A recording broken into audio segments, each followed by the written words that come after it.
थके थके से लुटे लुटे से झपे झपे से मोरे नच रही है। आप सवेरे आए दुनिया में जहां वो नच रही है, उधर नच रही है, समुदाय भवन के ऊपर नच रही है। क्या बात है, महाराज हमारे पंख सुकुड़ रही है।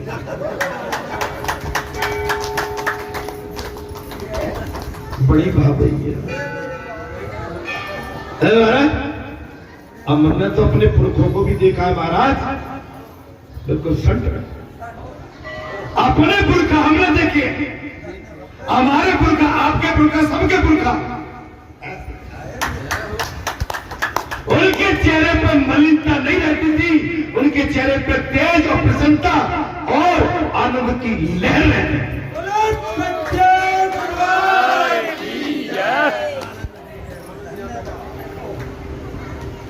गाय भैया कहाँ है? मगर गाय बहू कहाँ है? मगर तो कोने पतो सास है बहू कोना पतो बहू भैया भैया का नहीं पता महाराज है, शिष्य को गुरु का नहीं और गुरु को शिष्य का। ये क्या दुनिया है? एक चेहरे पे कई चेहरे लगाते हैं, अपनी दुनिया अलग बसा लेते हैं। इसलिए विनती है तो थोड़ा सच्चे साथ मैं थोड़ी कथा को विराम देता हूं, क्योंकि हवन का भी टाइम होगा, अपन को हवन में भी टाइम लगेगा और गुरु दीक्षा भी होगी, अभी गुरु की पूजा भी होगी महाराज। कथा में वैसे आनंद आ रहा, मैं ज्यादा टाइम नहीं लूंगा, बहुत जल्दी, बस 15 मिनट का टाइम है, ठीक है? और अगर आपको कथा अच्छी नहीं लग रही हो तो बस कीर्तन करिए।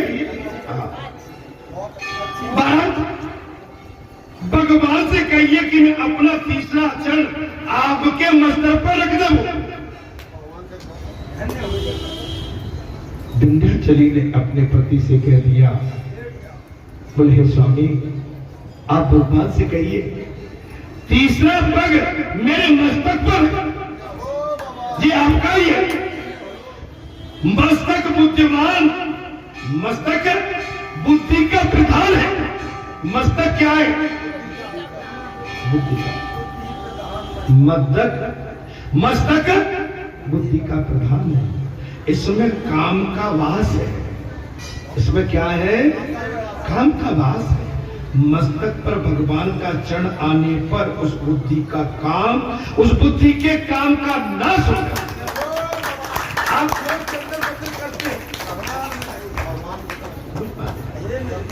आपकी बुद्धि शुद्ध कब रहेगी? भले ही नकली तिलक से काम नहीं चलेगा, तिलक असली होना चाहिए। तिलक का मतलब समझना कि जब हम त्रिपुंड पर तिलक लगाते हैं तो जो भगवान का हमने रूप धारण कर लिया। अगर हमने कोई अनीति की या अधर्म किया, बुरा कर्म किया, कलावा पहन के, माला डाल के, तिलक लगा के, तो समझ लो कि इससे बड़ा फिर कोई और गलत काम हो नहीं सकता। मैं कल कहीं देख रहा था, काला तिलक आपने सबने देखा होगा, काला तिलक तो सबने देखा होगा, काला तिल, क्षमा करना, काला तिल तो सबने देखा होगा, लेकिन लाल तिल किसी ने नहीं देखा होगा। मैंने कल ऐसा चम्मा देखा, एक बेटी के यहाँ पर लाल तिल था, लाल, और बनावटी नहीं था, आर्टिफिशियल नहीं था, बिल्कुल एकदम पवित्र थे। उसमें दिया था, मैं पढ़ रहा था उस पर कहीं, उसमें दिया था कि जो लाखों करोड़ों में कोई एक, और उस लड़की तो लोग जिसके मस्तक पर लाल त्रिपुंड स्वयं मन त्रिशूल की भांति हो, स्वयं भगवती ने अवतार लिया। आप ऐसा क्यों नहीं करते हो कि भगवान हमारे घर में अवतार ले? दादियों, माताओं, आप ऐसा क्यों नहीं करते? हमारा गर्भ तो ठहरे, लेकिन हमारे घर में भगवान आ गए। ऐसी साधना क्यों नहीं करते? ऐसी साधना करना चाहिए। आप करके देखिए, भगवान को बुला के देखिए, अरे आपके घर में भगवान आ जाए। लेकिन आप तो वही झूठा भूठा जेब बाकी चुगली जाकी निंदा बाकी गर्भवती है जे वो है ऊट पटांग खा लिया ऊट पटांग दृश्य देख लिए ऊट पटांग वार्तालाप करेंगे भगवान कैसे अदिति से भगवान ने चतुर्भुज रूप में रात्रि के टाइम दर्शन दिए थे यही कहा था तुम मेरे जैसा पुत्र चाहती हो देवी मैं आऊंगा मेरा ये स्वरूप है आप अपने पति कश्यप के शरीर में उनके हृदय में मेरे इस रूप का 24 घंटे दर्शन करो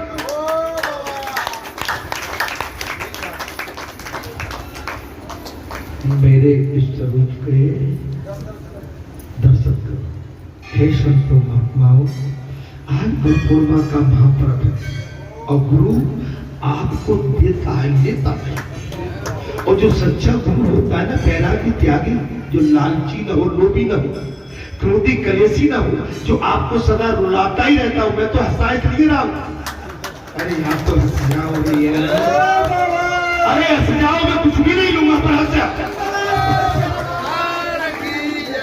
बड़ी देर में दांत निकले भैया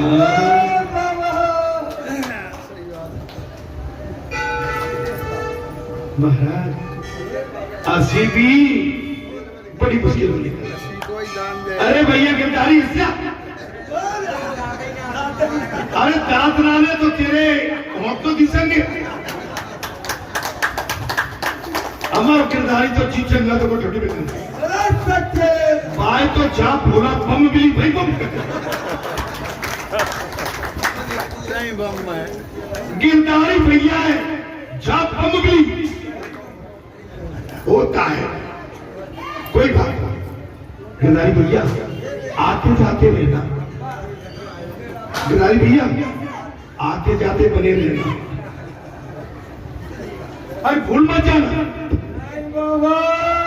मैं कथा को विराम की बोलने जा रहा हूं हे संतों हे महात्माओं गोपियां भी जो कहती थी महाराज के प्रभु केवल हमारे और गोपियों ने और पतियों से विवाद होने लगा बोले तुम पत्नी तो हमारी हो और गुणगाथा गाती हो उस कन्हैया का भगवान का मां के चोर का तुम कैसी हमारी पत्नी हो बोले हम तुम्हारी सच्ची पत्नी है तुम तो नकली पति हो असली पति तो वही है नकली पति असली पति बोले हम तुम्हें त्याग देंगे एक बार नहीं 4 बार त्याग दो हम तो उसी के बनके नहीं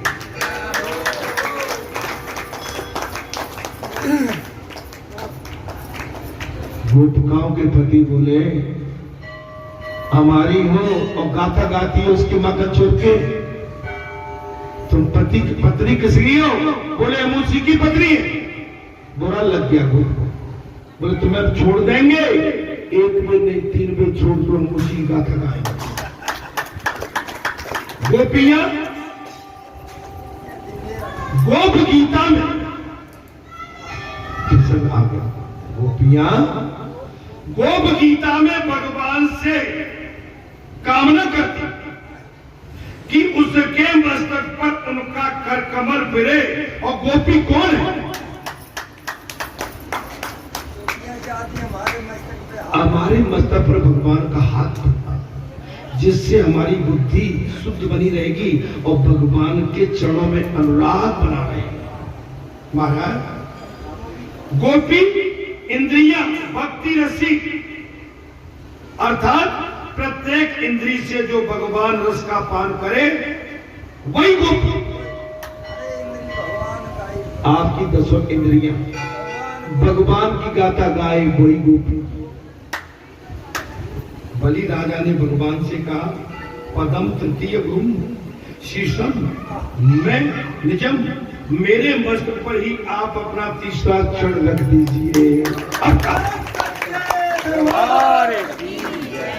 बाबन भगवान की कथा कब से चल रही है और कितना संवाद हुआ 10 घंटे हो गए 4 घंटे 4 और 5 9 और 9 और 2 11 घंटे हो गए माने 11 घंटे तक भगवान और राजा बलि और उनकी धर्मपत्नी विंध्याचली का प्रसंग चला तब जाके राजा बलि ने कहा कि प्रभु अपना तीसरा पग अब मेरे मस्तक पर रख।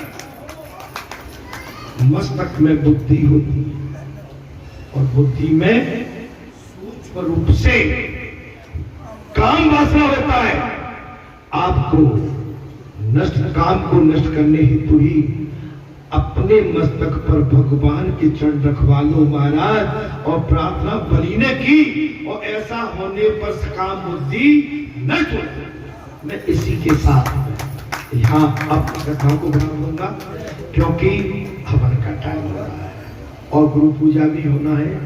मैंने थोड़े टाइम मैंने कुछ अच्छे शब्द किए नहीं किए ये तो मुझे पता नहीं है, लेकिन मैंने निश्चित आपकी झोली में वो प्रसाद डाल दिया कि भगवान के चरणों को अपने मस्तक पर रखो। भगवान के चरणों को कहा अपने मस्तक पर रखो। और जब उनके चरणों को मस्तक पर रखेंगे हमारी बुद्धि शुद्ध बनी रहेगी। और बुद्ध शुद्धि जब भी हो सकती है जब भगवान के श्री चरण कमल हमारे मस्तक पर धारण कर लेंगे, तब हमारा मन शुद्ध रहेगा, तब भगवान से प्रीति कर लेंगे, तब और गुरु के मार्ग के अनुसार बताए मार्ग के अनुसार उस पर चलेंगे, तब। अगर व्रत करते हो तो व्रत पक्का। इसलिए मैं फिर कहूंगा कि अब ऐसी दोबारा रिपीट नहीं। गुरु के घर आज के दिन बुलाया नहीं जाता। अरे आज के दिन तो आश्रम देखो 5 दिन से कच्चा कच्च भरे। आपको रुकना पड़ेगा, टाइम देना पड़ेगा। अभी हवन होगा, हवन के बाद में गुरु पूजा है, गद्दी की पूजा है, ठीक है। और फिर जो बालाजी की व्यासपीठ से दीक्षित होना चाहे कृपया करके उसके बाद में गुरु दीक्षा दी जाए, ठीक है। और प्रसाद का भी आयोजन है, बगैर गुरु के आशीर्वाद के, बगैर जलपान के कृपया करके कोई यहां से प्रसाद मत दे। अभी थोड़ी देर में ही हम यज्ञ भवन की ओर चलते हैं और हवन की तैयारी हो चुकी है। हवन करने के पश्चात, और ये परंपरागत हवन है, ऐसा कहीं नहीं होता। और इसमें समस्त भक्तों के साथ हवन किया था, किसी के लिए रोक टोक नहीं है। माताओं के लिए अलग व्यवस्था है और पुरुषों के लिए भी व्यवस्था पूरी है। आज संयम बरतें और निंदा और परनिंदा से बच के रहे। अपने मेरे से बचे, तेरे मेरे से भी बचे। आज इस उद्देश्य के लिए हम आए। अगर आज आपने गुरु की वाणी को आज साध लिया तो मैं कहता हूं आपकी वाणी सदैव के लिए सच जाए।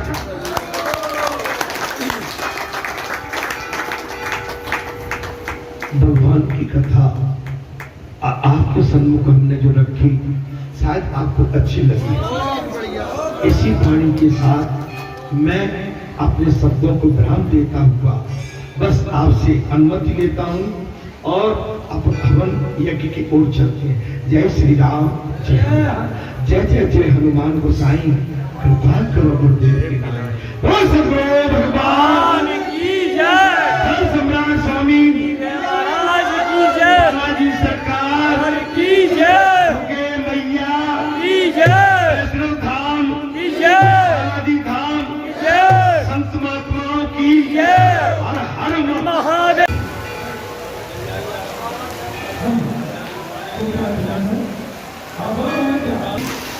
जो भी कुछ है इसका वैसे बहुत आनंद और आनंद का आज आप अनुभव करेंगे। ये कुछ समय में छट जाएगा, कुछ ज्यादा विषय नहीं है। अपने धैर्य को नहीं खोए, ये तो सब भगवान की लीला है और भगवान अभी वही संपूर्ण लीला के ऊपर चल रही थी। सभी से मेरा अनुरोध है, संत महात्मा ब्राह्मण ये हवन प्रारंभ हो जाएगा, प्रथम प्रकार में चली गई यजमान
Namaste.